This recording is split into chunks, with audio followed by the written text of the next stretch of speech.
Hi, I'm Brad Hamblen with Cardinal Financial. I am a mortgage professional. I've been at this now for 19 years. Today you're watching the right video if you want to learn a little bit more about inflation and what's that's going to have an impact on buying a house, and also what it's going to have an impact for going on in the future. So you've probably been seeing in the headlines a lot about how inflation is going up and how inflation is having an impact on the economy. So you're seeing this happen right now. And a lot of the places and a lot of the people that are very wealthy know that when you're in a time frame where there's inflation, you need to have your money in hard assets.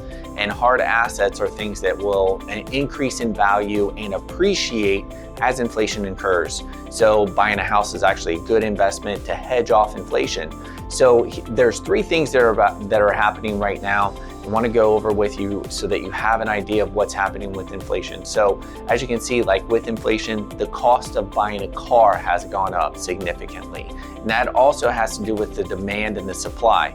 So there's a big demand to buy cars and there's a limited supply because of the chip shortages, and also the fact that there aren't as many cars available to buy as there once were because of the pandemic.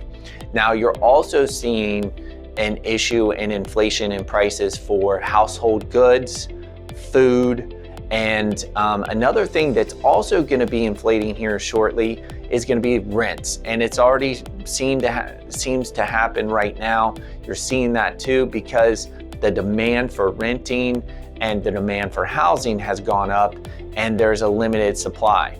And with that, when you're looking at buying a house, when you buy a house, buying a house will help hedge your bet against inflation.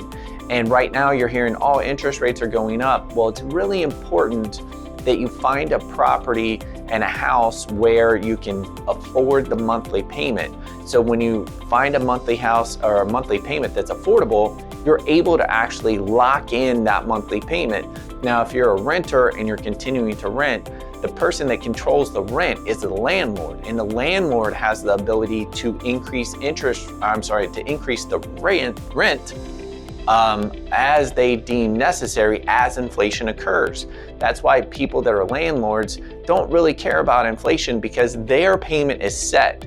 They've got a set payment on their mortgage, or they own the property outright, whatever it is, and then they're able to increase their rents as inflation occurs.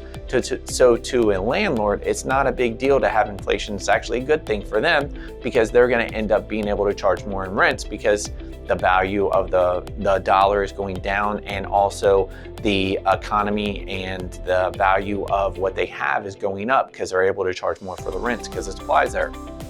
So to sum this up, so if you're trying to buy a house right now and you're like, oh, I don't know if I want to, I'm gonna wait for interest rates to come back down, I'm gonna wait for the values of the homes to come back down, it's not the best idea to do that. There's all kinds of data out there, and if you need to have more details, graphs, or would like to see more about how buying a house can help hedge against inflation, feel free to contact me below and we can have a discussion about it and talk more about it.